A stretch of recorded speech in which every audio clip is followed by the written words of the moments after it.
A'udzu billahi minasyaitonir rajim. Bismillahirrahmanirrahim. Assalamualaikum warahmatullahi wabarakatuh. Alhamdulillahirabbil alamin wa bihi nasta'inu ala umurid dunya waddin nasta'inuhu wa nastaghfiruh. Wa na'udzu billahi min shururi anfusina wa min sayyiati a'malina. فمن يهد الله فلا مضل له ومن يضلل فلا هادي له أشهد أن لا إله إلا الله وحده لا شريك له وأشهد أن محمدا عبده ورسوله لا نبي بعده أما بعد. Puji syukur kehadirat Allah Subhanahu wa taala yang masih melimpahkan rahmat dan nikmatnya. Kita bersyukur dengan mengucapkan alhamdulillahi rabbil alamin. Kemudian tidak lupa pula bersalawat kepada Rasulullah dengan mengucapkan Allahumma salli ala Sayyidina Muhammad wa ala ali Sayyidina Muhammad. Dan bersalam kepada Rasulullah dengan ucapan Assalamu alayka ya Rasulullah. Alhamdulillah kita dapat kembali meneruskan pengajian tafsir ayat-ayat suci Al-Quran, yang insyaAllah kita akan teruskan kepada ayat yang keempat hingga 10 dari surah An-Nur, yaitu menerangkan tentang hukum yang berkaitan dengan zina. Lebih khusus yaitu tentang menuduh orang lain berbuat zina, melakukan zina. Bahwasanya di dalam ayat-ayat yang akan kita pelajari nanti diterangkan bahwasanya apabila ada seseorang menuduh orang lain melakukan perbuatan zina, kemudian tuduhannya itu tidak memiliki bukti, yaitu bukti dengan adanya 4 orang saksi yang menyaksikan perbuatan zina itu berlaku. Apabila tidak memiliki bukti 4 orang saksi laki-laki kesemuanya, maka orang yang menuduh itu akan diberi hukuman, yaitu hukuman cambuk sebanyak 80 kali cambukan. Kemudian apabila tidak memiliki bukti yang cukup, yaitu 4 orang saksi tidak didapatkan, maka orang yang menuduh itu termasuk ke dalam golongan orang-orang yang fasik. Maka tidak akan diterima kesaksiannya apabila dia dibawa ke pengadilan kemudian menjadi saksi di pengadilan, maka kesaksiannya itu tidak akan diterima oleh hakim karena ia tidak termasuk ke dalam orang yang layak untuk bersaksi. Karena orang yang bersaksi itu mestilah orang yang adil, sifatnya mesti adil. Kalau fasik maka hilang kelayakannya sebagai saksi selama-lamanya. Tapi nanti kita akan bahas di dalam tafsir. Kecuali apabila orang yang menuduh itu bertaubat kepada Allah Subhanahu wa taala. Itu nanti yang akan kita bahas insyaallah. Itu apabila menuduh orang lain yang berzina itu orang lain mananya di luar keluarganya. Siapa saja dari kalangan kaum muslimin, orang-orang beriman. Tapi kalau yang menuduh itu suami, bagaimana? Suami menuduh istrinya berzina, atau sebaliknya, istri menuduh suaminya berzina sementara dia tidak memiliki 4 orang saksi untuk membuktikan tuduhannya itu adalah benar. Maka bagaimana? Apakah akan dicambuk juga 80 cambuk?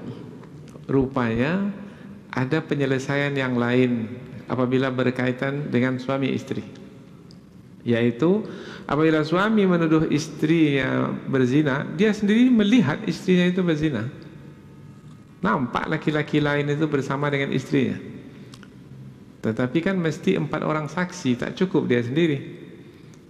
Maka penyelesaiannya adalah dia mesti 4 kali bersaksi dengan bersumpah Kemudian pada kali yang kelima menyatakan bahwasanya kalau dia berdusta maka laknat Allah ke atasnya.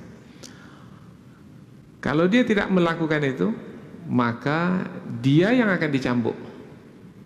Suami itu akan dicambuk kalau dia tidak mampu untuk mendatangkan 4 orang saksi. Tak cukup dengan dirinya sendiri. Jadi mesti berhati-hati dalam menuduh orang lain berzina, termasuk istri sendiri. Kemudian si istri pula bagaimana? Akankah dihukum cambuk dengan tuduhan suaminya itu yang telah bersumpah 4 kali, kemudian ditambah dengan yang kelima, berarti 5 kali dengan nama Allah Subhanahu wa taala. Kalau istri itu diam, tak pula mau bersumpah, bermakna hukuman cambuk ke atas istrinya itu. Bermakna benarlah suaminya itu, tuduhan suaminya itu. Tetapi bisa si istri yang dituduh itu terlepas dari hukuman cambuk apabila si istri itu bersumpah pula, bersaksi dengan bersumpah dengan nama Allah Subhanahu wa taala 4 kali. Kemudian kali yang kelima menyatakan bahwasanya kemurkaan Allah ke atas dirinya kalau suaminya benar. Nah, kalau mau istri itu bersumpah, bersaksi dengan bersumpah 5 kali, dan yang kelimanya adalah menyatakan dirinya akan dimurkai oleh Allah Subhanahu wa taala. Kalau suaminya benar, maka terhindarlah si istri itu dari hukuman cambuk. Kemudian apabila berlaku seperti itu antara suami dengan istri, itu namanya mula'anah, yaitu saling menyatakan bahwasanya yang menuduhnya adalah berdusta, tidak benar. Kemudian yang berdusta akan dilaknat oleh Allah Subhanahu wa taala. Apabila berlaku mula'anah, yaitu saling melaknat seperti itu, maka selepas itu suami istri itu dipisahkan, jadi bercerai, dan cerainya itu cerai yang tidak boleh menikah lagi selepas itu, jadi selama-lamanya. Inilah dia hukum yang akan kita pelajari melalui ayat yang keempat hingga 10 dari surah An-Nur, yaitu hukum berkaitan dengan menuduh orang lain melakukan perbuatan zina. Kita ulang sekali lagi, ketika disebut kata zina, maka yang mesti difahami adalah yang dimaksudkan dengan zina yang membawa kepada hukuman cambuk itu adalah perbuatan yang laki-laki memasukkan kemaluannya ke dalam kemaluan perempuan. Jadi jangan difahami umpamanya berciuman itu, bukan itu yang dimasukkan dalam istilah zina dalam ayat yang kita pelajari ini. Atau berpelukan umpamanya, bukan. Yang dimaksudkan dengan istilah zina dalam ayat-ayat yang kita pelajari ini adalah masuknya kemaluan laki-laki ke dalam kemaluan istri.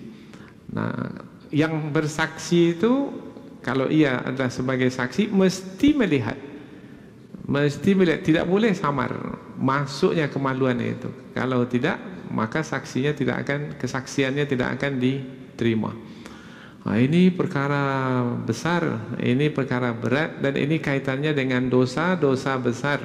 Nah, di antara dosa besar adalah zina, dan ini banyak kaitannya ya. Maka apabila kita tidak berhati-hati dalam memahami ini, maka bisa membawa kepada akibat yang besar. Nah, inilah ayat yang akan kita pelajari, yaitu berkaitan dengan salah satu hukum untuk menjaga kemaslahatan keluarga, juga kemaslahatan masyarakat, supaya masyarakat itu tetap dalam keadaan tenang, dalam keadaan aman. Masyarakat itu tidak benci-membenci, tidak berprasangka buruk terhadap yang lainnya, karena itu bisa merusakkan suasana suasana bahagia. Sementara kita diperintahkan untuk membangunkan kebahagiaan dalam keluarga dan juga di tengah masyarakat. Islam datang adalah untuk menjaga kehormatan manusia, siapapun manusia itu, bukan hanya yang laki-laki tapi juga yang perempuan, karena yang perempuan itu lemah, mudah sekali dituduh. Maka Islam datang untuk menjaga semua, yaitu laki-laki dan perempuan, menjaga kehormatan mereka, sehingga apabila kehormatan itu terjaga, membawa maslahat bagi semua. Inilah kandungan dari surah An-Nur, sesuai dengan namanya, yaitu An-Nur, cahaya, menampakkan yang tersembunyi dari pengetahuan manusia, karena ini adalah maslahat yang hanya diketahui oleh pencipta manusia, Allah Subhanahu wa taala. Maka Allah menampakkan yang tersembunyi berupa maslahat yang besar itu untuk diikuti oleh manusia sebagai satu sistem dalam kehidupan yang apabila diikuti maka manusia mendapatkan manfaatnya. Dan apabila kita lihat pada hari ini banyak sekali kerusakan berlaku di tengah masyarakat dalam pergaulan antara laki-laki dan perempuan, termasuk dalam keluarga suami istri, adalah disebabkan karena hilangnya atau terpinggirnya atau diabaikannya sistem yang telah Allah turunkan. Padahal sistem yang Allah turunkan ini adalah untuk menjaga kemaslahatan manusia.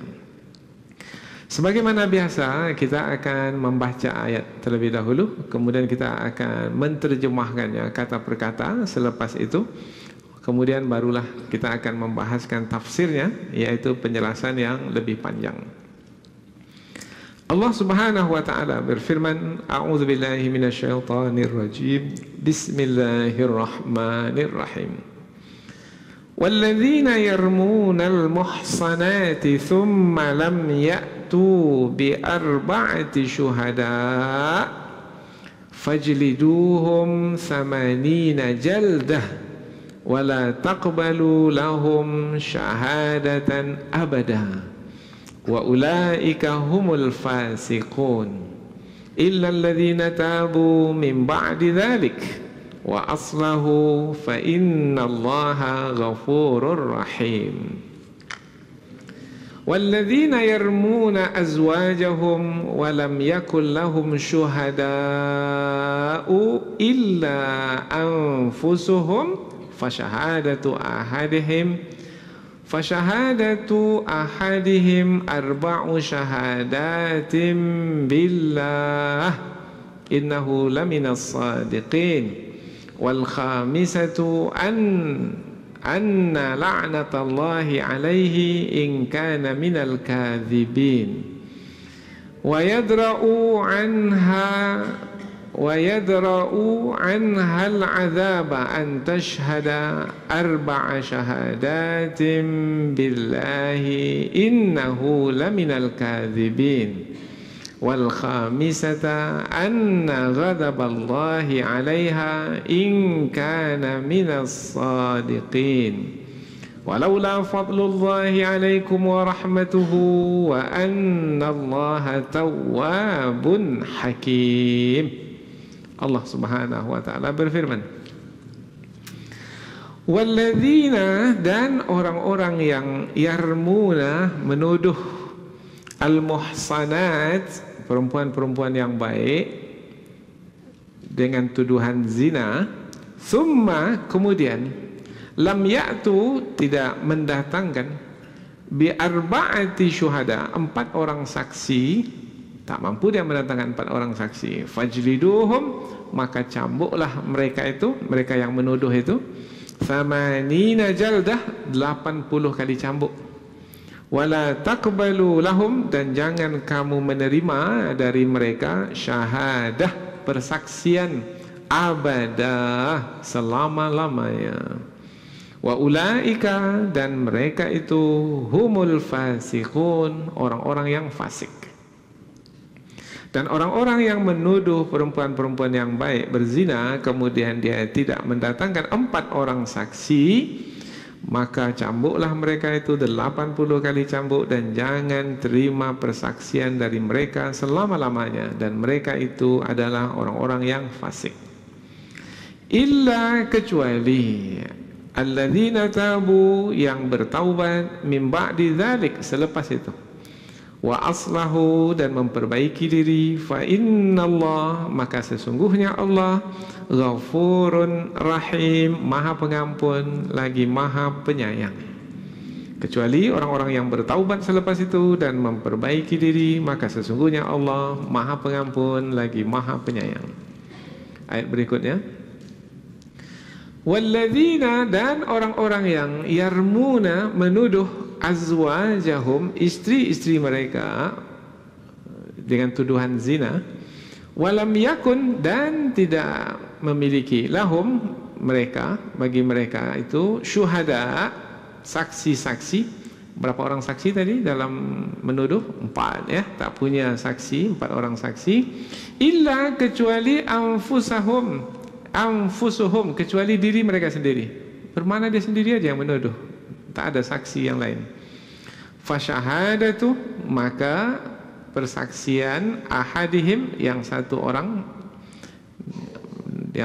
yang itu suami, arba'u syahadatim billah, yaitu bersaksi dengan 4 kali persaksian, billah, dengan menyebut nama Allah, berarti dengan bersumpah.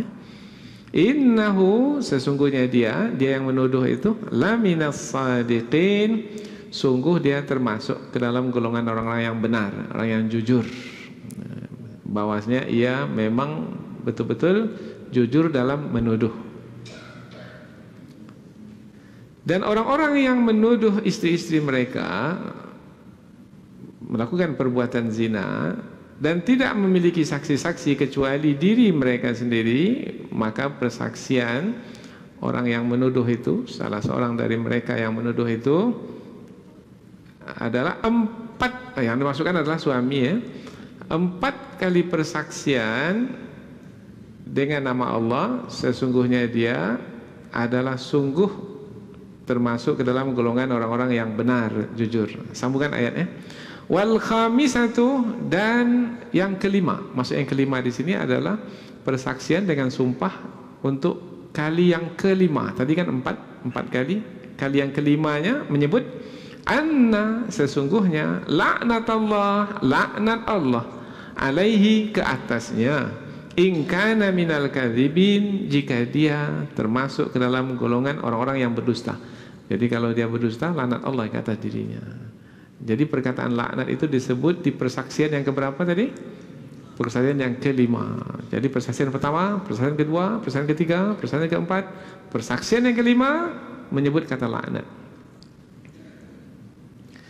Wa yadra'u, dan akan dihindarkan, anha, dari istri yang dituduh telah berzina oleh suaminya itu, akan terhindar al-adab, dari hukuman.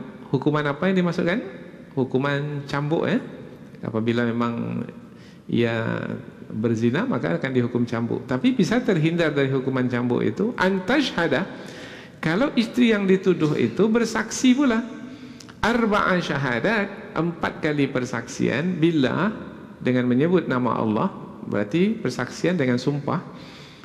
Innahu, sesungguhnya dia, suaminya yang menuduh itu, laminal kadzibin, sungguh termasuk ke dalam golongan orang yang berdusta. Tidak, suamiku tu yang berdusta, aku tidak. Aku bukan perempuan penzina, aku tidak berzina. Berapa kali dia menyebut? 4 kali. Wal khamisata, sambungan ayat, dan yang kelimanya, istri yang dituduh itu berkata, anna, sesungguhnya, ghadaballah, kemurkaan Allah, alaiha, ke atasnya, ingkana, jika adalah suami itu, minas sadiqin, termasuk orang-orang yang benar, jujur. Nah, kalau suaminya benar, maka murka Allah lah ke atas dirinya. Itu persaksian yang bersumpah pada kali yang kelima. Walaula, dan kalaulah tidak, fadlullah, karunia Allah, alaikum, ke atasmu, wa rahmatuhu, dan rahmatnya, wa anna Allah, dan sesungguhnya Allah, tawwab, maha penerima taubat, hakim, maha bijaksana. Dan kalau tidaklah karunia Allah ke atasmu dan juga rahmatnya, niscaya tak dapatkan kemaslahatan yang bisa mendatangkan manfaat. Jadi hukum yang Allah turunkan itu adalah untuk kemaslahatan dan untuk manfaat bagi semua. Dan sesungguhnya Allah maha penerima taubat lagi maha bijaksana. Jadi dari ayat-ayat yang telah kita baca dan kita terjemahkan tadi, bahwasanya ayat-ayat yang kita pelajari ini adalah berkaitan tentang hukum yang masih lagi berkaitan dengan zina. Sebelum ini juga tentang zina, yaitu tentang hukuman bagi orang yang berzina, perempuan yang berzina atau laki-laki yang berzina, memperakui dia telah berzina, dia mengaku telah berzina, atau ada 4 orang saksi yang menyaksikannya telah berzina, maka hukuman ke atas orang yang berzina itu adalah 100 kali cambuk apabila ia belum berkeluarga, belum berumah tangga. Dan hukuman itu mesti dijalankan, tidak boleh ada rasa belas kasihan. Jadi jangan ada belas kasihan sehingga menghalang untuk menegakkan hukuman cambuk tersebut. Karena dengan mengabaikan hukuman yang mesti ditegakkan itu akan membawa kepada menyebar luasnya perbuatan keji, yaitu perbuatan zina di tengah masyarakat. Dengan ditegaknya hukuman yang tegas itu, yang keras itu, maka membuat orang-orang yang ingin melakukan perbuatan yang tercela itu berfikir beribu kali untuk melakukannya, karena akibatnya berat, yaitu akan dihukum cambuk di hadapan manusia, disaksikan oleh manusia, pasti akan menanggung malu dan akan bukan dia saja akan menanggung malu, ahli keluarganya pun juga akan menanggung malu. Bahkan dalam hadis juga disebutkan akan diusir pula dari kampung halaman itu selama 1 tahun. Kemudian yang semestinya dijaga, dipelihara di tengah masyarakat, yaitu orang-orang yang menjaga kehormatan, terus menjaga kehormatan. Kalau mau mencari pasangan, cari pasangan yang menjaga kehormatan juga. Karena yang baik, pasangannya adalah dengan yang baik. Yang berzina, pasangannya adalah dengan yang berzina pula. Maka laki-laki yang berzina tidaklah menikahi kecuali perempuan yang berzina. Perempuan yang berzina tidaklah yang menikahinya kecuali laki-laki yang berzina pula. Orang-orang beriman dilarang untuk menikahi perempuan atau pasangan yang suka melakukan perbuatan zina, karena perbuatan zina adalah perbuatan yang terkutuk, keji, pelakunya adalah bejat karena merusak keturunan umat manusia, sehingga tak tahu lagi siapa ayahnya, kemudian akan terlantar nanti dan akan rusak kejiwaannya. Dan ini bisa membawa kemudaratan yang besar di tengah masyarakat. Tidak akan mungkin dapat ditegakkan umat ini dengan baik apabila tidak memiliki kehormatan.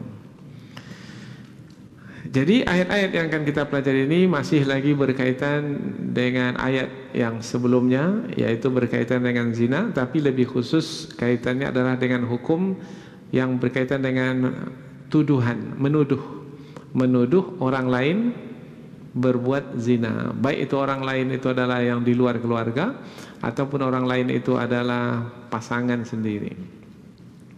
Baik, selanjutnya kita pindah ke tafsir ayat, yaitu penjelasan yang lebih panjang dari ayat dengan harapan supaya kita lebih dapat memahami kandungan ayat dengan lebih jelas lagi. Ayat yang keempat, dan orang-orang yang menuduh perempuan-perempuan yang baik, menuduh perempuan-perempuan yang baik berzina, kemudian tidak mendatangkan 4 orang saksi, maka cambuklah mereka 80 kali cambuk. Berarti Islam menjaga kehormatan orang-orang yang memang beriman dan membuktikan keimanan mereka dengan ketaatan kepada Allah.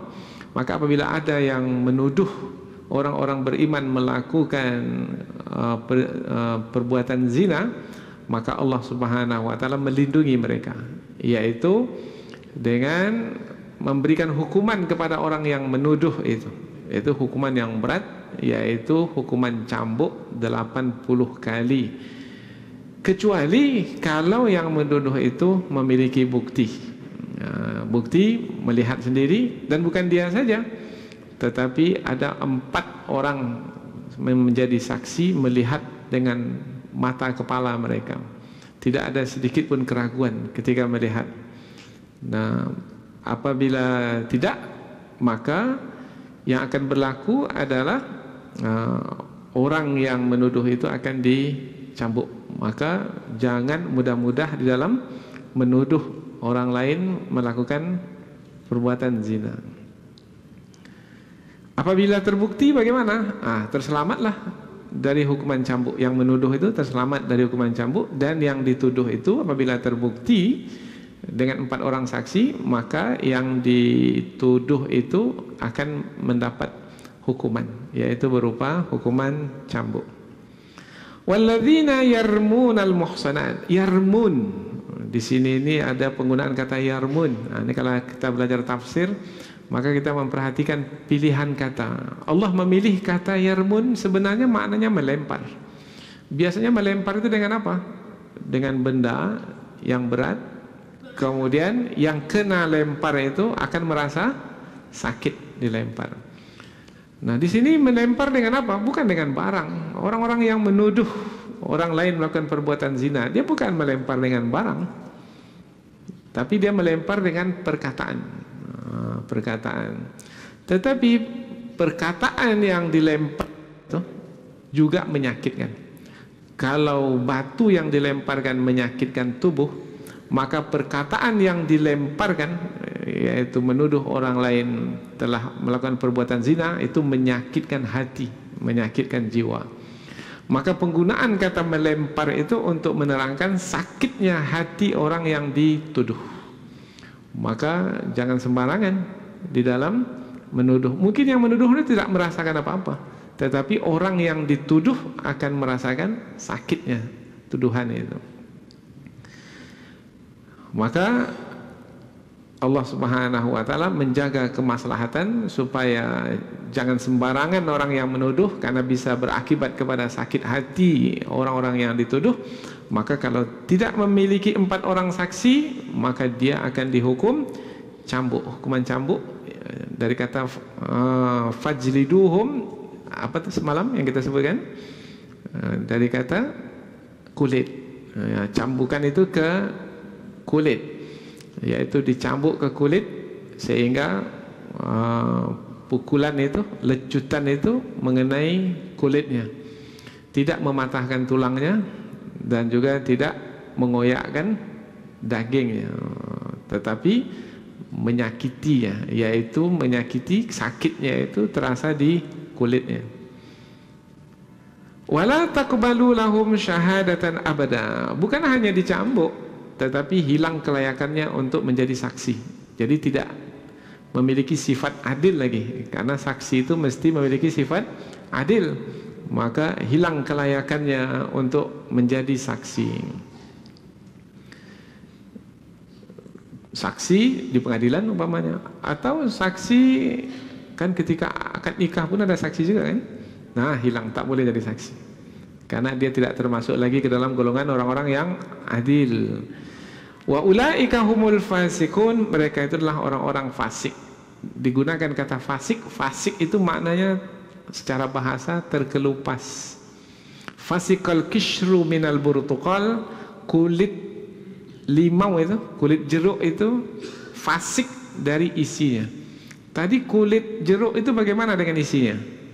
Nah, lengket, menyatu, dia lekat. Tapi kalau sudah fasik, fasik terkelupas, bermakna dia sudah terpisah. Orang yang fasik tadinya orang itu dalam kumpulan orang-orang beriman. Tapi kalau sudah fasik, maka dia sudah terkeluar dari kumpulan orang-orang yang beriman yang sebenarnya. Nah, itu penggunaan kata fasik. Illa, kecuali alladzina tabu min ba'di dzalik, orang-orang yang bertaubat selepas itu. Bertaubat maknanya dia memohon ampun kepada Allah, dia menuduh. Nah, kemudian dia tidak punya bukti yang cukup, 4 orang saksi tapi menuduh juga, maka dihukum cambuk. Berapa kali tadi? 80. Setelah dicambuk bagaimana? Tidak diterima persaksian dari dirinya. Kalau masih tetap bertahan hidup lah, mungkin bisa jadi mati juga ya. Mungkin ya, mana kita tahu ya. Dicambuk yang ke-60 mau mati dia. Nah, tapi kalau masih dia bertahan hidup, maka tidak akan diterima persaksian darinya, kecuali setelah dihukum cambuk itu dia bertaubat. Nah, dia bertaubat kepada Allah Subhanahu wa taala, dan cukup dengan bertaubat, astagfirullahaladzim wa atubu ilaih, begitu saja. Nah, itu antara dia dengan Allah Ta'ala. Wa aslahu, dia melakukan perbaikan. Nah, melakukan perbaikan dan meminta maaf, kemudian dia menebus keburukan-keburukan yang dia lakukan dengan ketaatan-ketaatan yang dia kerjakan. Nampak ada perubahan pada dirinya, maka ketika itu fa innallaha ghafurur rahim, sesungguhnya Allah Maha Pengampun lagi Maha Penyayang. Di antara ulama tafsir menyebutkan, tak ada disebut di sini ini kalau dia bersaksi, saksinya bisa persaksiannya bisa diterima atau tidak. Maka ulama tafsir berbeda pendapat. Ada yang berpendapat tidak diterima persaksiannya selama-lamanya. Taubatnya itu diserahkanlah kepada Allah. Allah Maha Pengampun lagi Maha Penyayang. Kalau kaitan dengan taubat itu dengan Allah Ta'ala.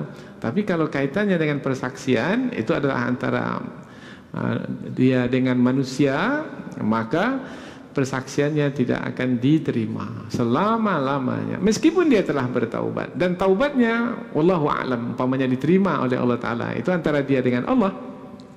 Tapi antara dia dengan manusia, persaksiannya tak akan diterima. Itu satu pendapat. Tapi ada lagi satu pendapat yang lain, kalau memang nampak perubahan, betul-betul nampak perubahan, dia telah bertaubat sungguh-sungguh, maka boleh dia bersaksi kembali seperti seperti orang-orang beriman yang adil lainnya. Ini 2 ayat yang berkaitan dengan menuduh orang lain berzina. Kalau dalam ayat ini yang menuduh laki-laki atau perempuan? Laki-laki. Laki-laki yang menuduh perempuan berzina. Kalau yang menuduh itu perempuan bagaimana? Sama, karena ayat ini bukan hanya hukumnya untuk sepihak saja, untuk laki-laki saja, enggak.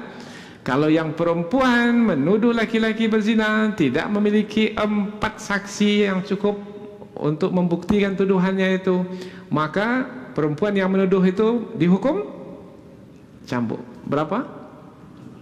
480 kali cambuk. Maka jangan mudah-mudah ya.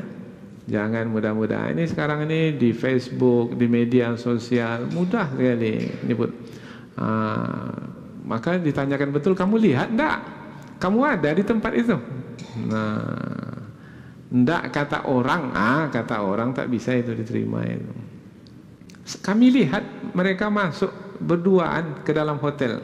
Iya, ke dalam hotel. Di dalam hotel itu apa yang mereka buat tahu?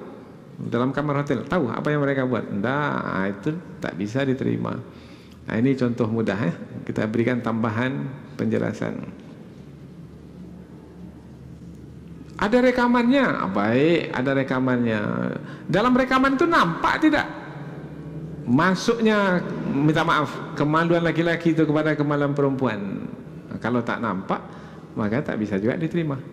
Nah, jadi kaitan ini adalah berkaitan dengan perzinahan yang dilihat dengan mata secara terang, secara nyata. Dan ini tidak ada kaitan dengan yang bukan itu. Umpamanya seperti yang kita sebutkan tadi, berciuman, tak masuk dalam pembahasan ini, atau berpelukan tidak masuk. Kemudian berikutnya lagi adalah berkaitan dengan masih juga tuduhan orang lain melakukan perbuatan zina, tapi orang lain itu adalah pasangan. Umpamanya suami menuduh istrinya telah berzina, atau istri menuduh suaminya telah berzina. Nah, dalam ayat ini yang disebutkan sebagai yang menuduh itu adalah suami. Suami menuduh istri. Tetapi mesti juga difahami nanti dari ayat-ayat yang kita pelajari ini, yaitu begitu juga diberlakukan sebaliknya, yaitu apabila istri yang menuduh suaminya, hukum adalah sama, baik yang melakukan tuduhan itu laki-laki suami ataupun yang melakukan tuduhan itu perempuan. Nah, ayat-ayat ini yang menuduh itu adalah laki-laki, yaitu suami. Walladzina yarmuna azwajahum, dan orang-orang yang menuduh istri-istri mereka, bermakna yang menuduh itu adalah suami, istri-istri mereka dengan tuduhan zina, walam yakun lahu syuhada, dan dia tidak memiliki saksi-saksi yang jumlahnya berapa? 4. Tak disebut di sini 4 syuhada karena sudah disebutkan dalam ayat yang sebelum ini, sudah dimaklumi. Illa anfusuhum, kecuali dirinya sendiri yang bersaksi. Cukup satu orang saja yang bersaksi. Oh, tak cukup. Maka ini kan suami istri nih, bagaimana ini?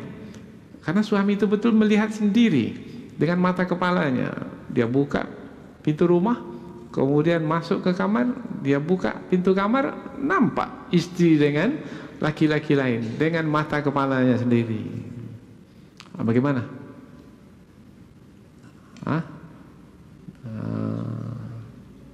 Tapi tak ada yang orang lain di situ, dia sendiri aja. Nah, pastilah mau dipertahankan istri macam itu. Oh, sudah tak tenang lagi dengan istri yang seperti itu. Tapi kalau mau menuduhnya dan membawanya ke hakim atau ke qadhi, mesti membawa 4 orang saksi. Bagaimana ini penyelesaiannya ini? Ini bersama dengan istri juga dalam rumah itu. Mau bersama, ini sudah dengan laki-laki lain dia. Nah, tidak bersama, ini gimana hubungan ini nih? Masih tetap suami istri nak nih? Maka pernah berlaku pada masa Rasulullah. Jadi ada kisah, yaitu kisah Hilal bin Umayyah. Nah, Hilal bin Umayyah ini mengadu kepada Rasulullah sallallahu alaihi wasallam, yaitu tentang istrinya yang telah melakukan perbuatan zina yang dia lihat sendiri dengan mata kepala. Ketika sampai kepada Rasul, apa yang dia tanyakan itu, maka Rasulullah menjawab. Jawaban Rasul apa? Yaitu al-bayyinah, kamu ada bukti atau tidak? Au al-haddu fi zahrik, atau kamu dicambuk. Dua. Ya Rasulullah, aku benar. Demi Allah yang mengutusmu, wahai Rasulullah, aku benar, aku jujur. Aku lihat sendiri dengan mata kepalaku bahwasanya istriku itu telah berzina dengan laki-laki lain. Kemudian Rasulullah mengulang, kamu ada bukti? Kalau tidak, maka kamu akan dihukum cambuk di punggung. Nah, kemudian Hilal ini mengatakan, saya benar ya Rasulullah, mudah-mudahan saya terlepas dari hukuman cambuk, meskipun saya tidak punya bukti 4 orang saksi. Mudah-mudahan Allah menurunkan wahyunya kepadamu, wahai Rasul. Turunlah ayat ini. Jadi sebab turun ayat ini adalah berkaitan dengan kasus salah seorang sahabat Nabi yang bernama Hilal bin Umayyah, yaitu ada penyelesaian. Penyelesaiannya bagaimana? 4 orang saksi tak punya. Nah, maka penyelesaiannya adalah fasyahadatu ahadihim arba'u syahadatin billah, yaitu bersaksi dengan menyebut nama Allah, bersumpah 4 kali, yaitu dengan mengatakan, aku bersaksi dengan nama Allah, demi Allah aku bersaksi istriku itu telah berzina. 1. Diulang sekali lagi, aku bersaksi demi Allah istriku itu telah berzina. Kali yang ketiga juga begitu. Aku bersaksi demi Allah, istriku itu telah berzina. Aku melihat sendiri. Dah berapa tuh? 3. Aku bersaksi demi Allah, aku melihat istriku itu telah berzina. Istriku itu telah berzina. Sudah berapa? 4. Kemudian Rasulullah mengatakan kepada Hilal itu, ini yang kelima lagi nih, hati-hati kamu. Kalau kamu berbohong, berdusta, azab Allah akan ditimpakan ke atasmu. Nah, tapi Hilal ini menyambungnya untuk kali yang kelima. Aku bersaksi demi Allah, istriku itu telah berzina, dan kalau aku, ini dia, anna wal khamisatu anna la'natallahi alaihi in kana minal kadzibin. Dan pada kali yang kelima, sesungguhnya laknat Allah ke atasnya jika ia termasuk ke dalam golongan orang-orang yang berdusta. Kalau aku berdusta, maka Allah akan menimpakan laknatnya kepadaku. Laknat Allah ke atasku kalau aku berdusta. Itu pada kali yang kelima.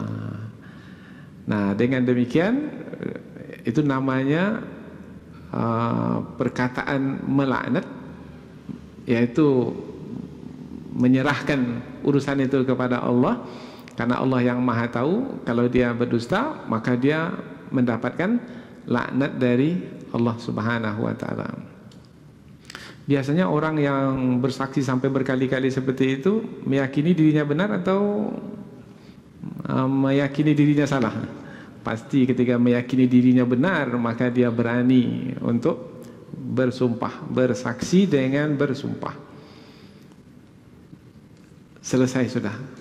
Di satu pihak, yaitu suami yang menuduh, yaitu tidak dapat mendatangkan 4 orang saksi, tetapi bisa penyelesaiannya adalah dengan bersumpah 4 kali, tambah kali yang kelima dengan menyatakan laknat Allah ke atas dirinya kalau dia berdusta.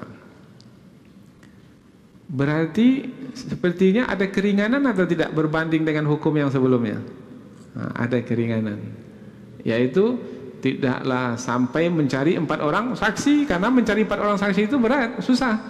Nah, sekarang ini cukup dengan bersaksi 4 tambah 1, 5. Yang kelima-limanya bersumpah dengan nama Allah Subhanahu wa taala bahwa dia adalah benar, dan istri yang dituduh itu adalah memang telah berzina. Lalu bagaimana istri sebagai pihak yang dituduh? Nah, kalau istri itu diam, dia tidak mau bersumpah, bermakna dia memperakui benarnya suami yang menuduh, maka dia yang akan dihukum cambuk. Bisa dia terhindar dari hukuman cambuk? Bisa. Ayat yang berikutnya, wa yadra'u anhal azab, dan akan dihindarkan darinya, dari istri yang dituduh itu, hukuman, yaitu disebut di dalam ayat ini azab, siksaan, yaitu hukuman cambuk. Antashhada arba'a syahadatin billah, bersaksi 4 persaksian dengan bersumpah dengan nama Allah, dengan menyatakan innahu laminal kadzibin, bahwasanya dia, si suami itu adalah termasuk ke dalam golongan orang yang berdusta dalam menuduh. Nah, bagaimana dengan kasus istri Hilal bin Umayyah itu? Karena Rasulullah memanggil Hilal dan juga memanggil istrinya. Nah, kemudian si istri ini rupanya juga melakukan hal yang sama, yaitu bersaksi dengan bersumpah dengan menyebut nama Allah. Aku bersaksi demi Allah, aku tidak berzina. Suamiku itu yang berdusta. Oh, 1 kali. Berapa kali? 4 kali. Kemudian tambah yang kelima, berarti semua 5 ya. Cuma yang kelima itu beda, yaitu ketika yang kelima, wal khamisata anna ghadaballahi 'alaiha in kana minas sadiqin, dan kemurkaan Allah ke atasnya jika ia, suami yang menuduh itu, termasuk ke dalam golongan orang-orang yang benar. Aku akan mendapatkan murka Allah apabila suamiku yang menuduh itu yang benar. Berarti sudah sama-sama bersaksi dengan bersumpah dengan nama Allah. Hanya saja ada beda ya. Ketika si suami berkata yang kelima itu laknat Allah. Tapi kalau istri berkata yang kelima itu dengan perkataan ghadaballah, murka Allah. Penggunaan kata murka ini bagi istri yang dituduh itu lebih berat lagi, lebih dahsyat lagi.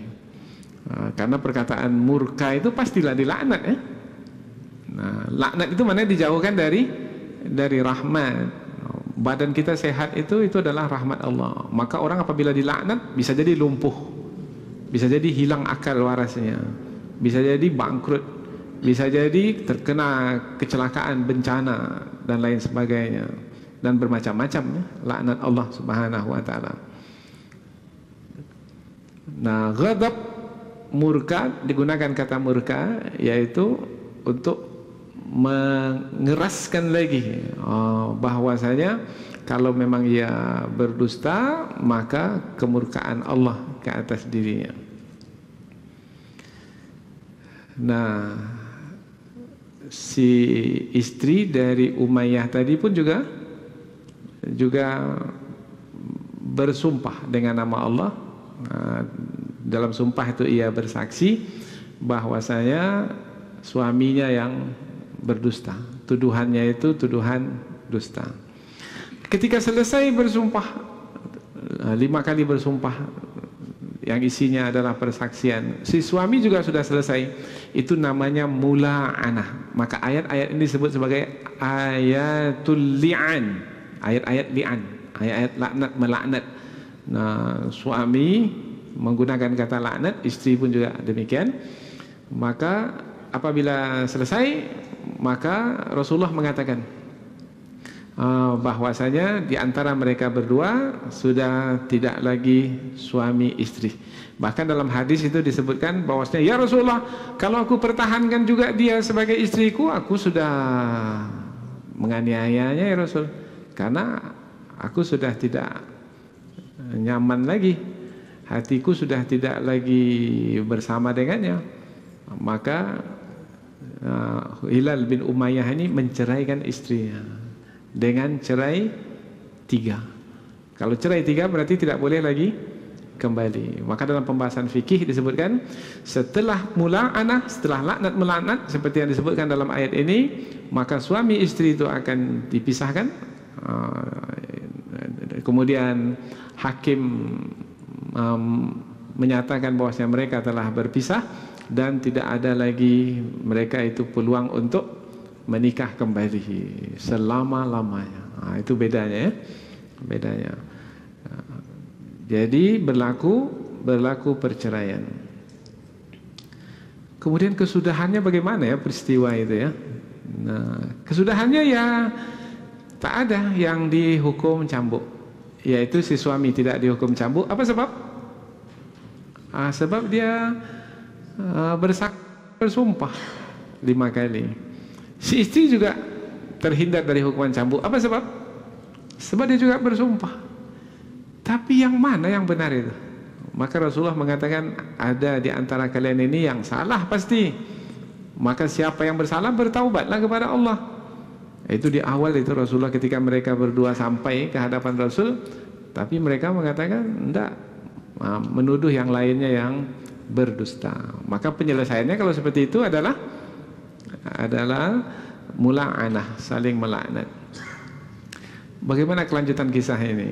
Di dalam hadis ada disebutkan, yaitu Rasulullah ada menyebutkan kalau nanti ada lahir anak dari perempuan itu, kemudian anak itu matanya hitam, badannya yaitu pantatnya itu besar, kemudian betisnya itu besar, maka anak itu adalah anak dari laki-laki yang menzinainya itu. Nama laki-laki yang menzinai itu adalah Syarik bin Sahma. Rupanya bentuk anak itu seperti memang laki-laki yang menzinahinya itu. Itu ilham apa yang pemberitahuan yang Allah beritahukan kepada Rasulullah menyangkut yang akan datang. Kalau tidaklah ayat ini yang diberlakukan, tentu Rasulullah akan, kalau sudah mengetahui bahwasanya itu adalah anak lelaki tersebut, maka sudah tentulah lain lagi keputusannya, yaitu pastilah hukuman cambuk akan dijalankan pada perempuan itu. Ya, itu kisah ya. Rupanya kisah itu bukan satu kali. Jadi ada lagi satu lagi kisah sahabat yang lain lagi, namanya Uwaimir. Uwaimir juga begitu, mendapati istrinya telah melakukan perbuatan zina. Tapi Uwaimir ini tidak langsung mendatangi Rasulullah untuk bertanya, tapi dia menyampaikan kepada kawannya, kepada kawannya yang bernama Asim. Wahai Asim, coba tanyakan kepada Rasulullah. Nah, bagaimana kalau suami menjumpai istrinya dengan laki-laki lain berzina, apakah boleh kita membunuh laki-laki itu? Nah, kemudian nanti kalau membunuh bermakna yang membunuh akan dibunuh, kan hukum qisas. Apakah itu penyelesaian?